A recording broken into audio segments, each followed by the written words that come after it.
Welcome back to Old Charles, your trusted channel for coin collectors, history lovers, and anyone curious about rare and interesting coins from around the world.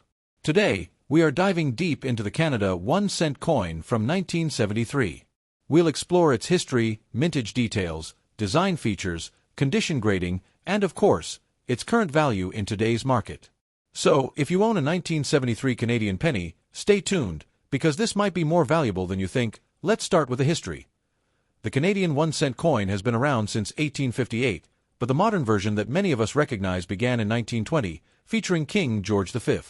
Over the decades, the coin saw several monarchs, George VI, and then, in 1953, Queen Elizabeth I died. By 1973, Canada was celebrating the 100th anniversary of the Royal Canadian Mounted Police, RCMP. That year, a special 25-cent coin was released with a unique RCMP design, but the humble penny retained its standard design. In the obverse of the 1973 cent, you'll find the second effigy of Queen Elizabeth II, designed by Arnold McKim, which was used from 1965 until 1979. The reverse features the iconic two maple leaves on a twig, designed by G.E. Kruger Gray, which had been the standard reverse for decades. 1973 is an interesting year in Canadian numismatics because some denominations, like the 25 cent, were celebrated, while the penny quietly continued with its traditional design. However, collectors still pay close attention to these coins due to their history, variations, and condition rarity. The 1973 Canadian 1-cent coin was struck in large quantities, as pennies were heavily used in circulation. Mintage ***, over 457 million coins were produced. Composition ***, 98% copper, 0.5% tin, and 1.5% zinc. Weight ***, 3.24 grams. Diameter ***, 19.05 millimeters. Edge ***, plain. Because so many were minted, finding one is not difficult, but the key to value lies in condition and rarity of errors. Now, here's something fascinating. While most 1973 pennies are common, collectors always look for errors or varieties that can drastically increase value. Some notable errors include off-center strikes ***, when the design is not properly aligned. Die cracks ***, lines across the coin due to damaged dies. Double die errors ***, where lettering or design elements appear doubled. These errors are rare, but when they appear, they can make an ordinary 1973 penny worth several dollars, or even more, depending on the severity of the error and the demand among collectors. So, let's talk about value. Since the mintage is high, most 1973 Canadian pennies are worth only face value, 1 cent, if heavily circulated. But collectors are willing to pay more for coins in better condition. These can fetch $20 to $50 or more, especially if certified by grading services like PCGS or NGC. And of course, if you have an error coin or a high-grade proof-like strike, the value could go up significantly. Some rare error varieties have been known to sell for hundreds of dollars in auctions. When it comes to coin collecting, condition is king. For the 1973 Canadian penny, graders look at 1. Luster. Does the coin still shine as it did when it left the mint? 2. Details. Look at the queen's hair and the maple leaves. Are the details sharp, or have they worn down? 3. Surface marks. Fewer scratches and nicks mean a higher grade. 4. Color. Original red copper coins are more valuable than those that have turned brown due to oxidation. If your coin is bright red, uncirculated, and nearly flawless, it could be worth much more than a typical penny. So before you spend it or toss it aside, check its condition carefully. Even though the Canadian 1-cent coin was officially discontinued in 2012, many people still collect these coins because of their nostalgic and historical value. The 1973 penny may not be the rarest, but it remains an important piece of Canadian coinage history, especially for those building complete year sets of pennies. Collectors also enjoy the challenge of finding high-grade examples of common coins, because surviving pristine coins from circulation are much harder to come by than you might think. So, to wrap up, the 1973 Canadian 1-cent coin is generally common, with most examples worth only a few cents. The true value lies in uncirculated, mint-state coins, or rare error varieties, which can be worth much more.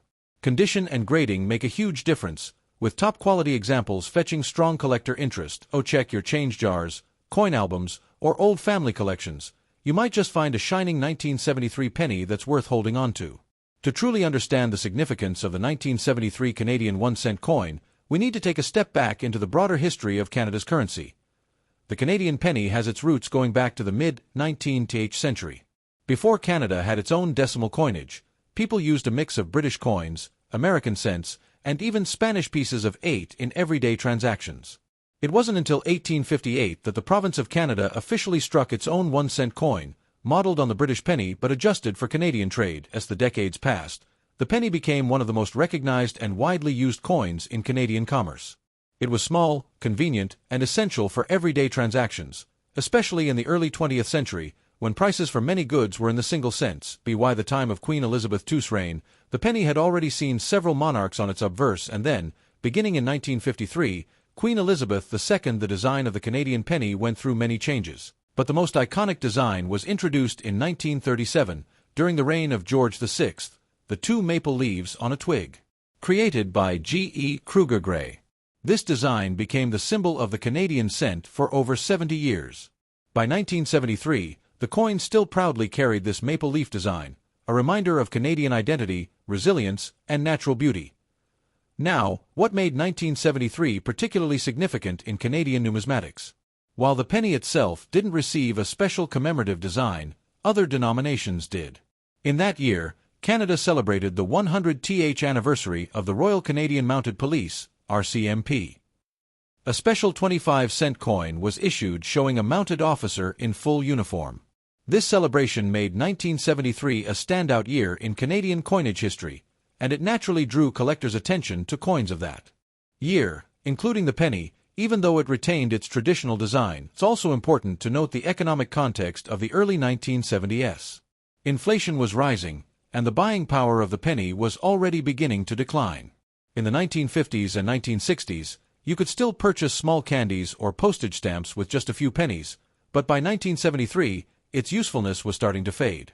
Despite this, the penny remained a staple in circulation, and the Royal Canadian Mint continued to strike them in the hundreds of millions to meet public demand. In the obverse of the 1973 cent, Canadians saw the Arnold Machin portrait of Queen Elizabeth II, which had been introduced in 1965. This portrait shows the young queen wearing a tiara, symbolizing her authority but also capturing her elegance in a modern style.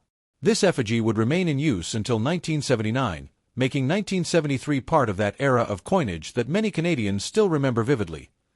The Royal Canadian Mint itself was undergoing modernization in the early 1970s. Founded in 1908 in Ottawa, the Mint expanded its operations to Winnipeg in 1976 to handle the growing need for coinage. So, the 1973 penny represents a period just before that expansion, when the Ottawa Mint was still the central hub of Canadian coin production. In summary, the 1973 Canadian 1-cent coin sits at the crossroads of Canadian history. It carried the traditional maple leaf reverse that had become a national symbol. It bore the youthful effigy of Queen Elizabeth II, connecting Canadians to the monarchy. It was minted during a year of national pride and celebration, the RCMP centennial, making all 1973 Canadian coins more collectible by association. And it reflected the changing economy of the 1970s, when the penny was still common but slowly losing its purchasing power. This rich historical backdrop makes the 1973 penny more than just a piece of copper. It is a tiny time capsule, carrying with it the story of Canada's heritage, its traditions, and the daily life of millions of Canadians who once used it without a second thought. When it comes to coin collecting, one of the most important factors that determines the value of any coin, including the 1973 Canadian 1 cent, is its condition. Condition tells us how much where the coin has endured, whether it has retained its original shine, and how sharp its design details remain. Collectors and professional grading companies use a system known as the Sheldon grading scale, which ranges from poor, P1, all the way up to mint state, MS 70. Let's carefully walk through the levels of grading, so you can learn how to evaluate your own 1973 Canadian penny. These coins have never circulated and show no signs of wear. They may have small bag marks, tiny scratches from contact with other coins during minting and storage, but the design details remain sharp and complete. MS 60 is the lowest uncirculated grade, while MS 65 and higher indicate coins with strong luster, excellent strike, and almost no visible flaws. A 1973 penny graded MS 66 or MS 67 by a professional service can sell for tens of dollars or even more, especially if the coin still has its full red copper color. One special factor with the 1973 Canadian penny is its copper composition. Over time, copper coins naturally change color due to oxidation. Collectors categorize them into 3 color grades. The coin has completely toned to a chocolate brown color. Common and less valuable, though still collectible in high grades. For example, a 1973 Canadian penny in MS65 red is worth far more than one in MS65 brown, even though both are technically uncirculated. Apart from wear, 2 other key factors influence condition and value. Some coins were struck more sharply than others. A well-struck 1973 penny will show crisp details in the maple leaves and the Queen's portrait. Weakly struck coins may look dull, even in higher grades. Even within the same grade, a coin with fewer spots, better color, and overall beauty will attract higher collector interest. Since over 457 million 1973 pennies were minted, most are common and worth very little in worn condition. But finding one in top condition is much harder than it seems. Circulation quickly wore down these small copper coins, so pristine examples are rare today. That's why collectors often focus on uncirculated rolls, mint sets, or high-grade certified coins when it comes to the 1973 penny. A coin that might seem ordinary to the casual observer could be worth 20, 30, or even 50 times more simply because of its condition.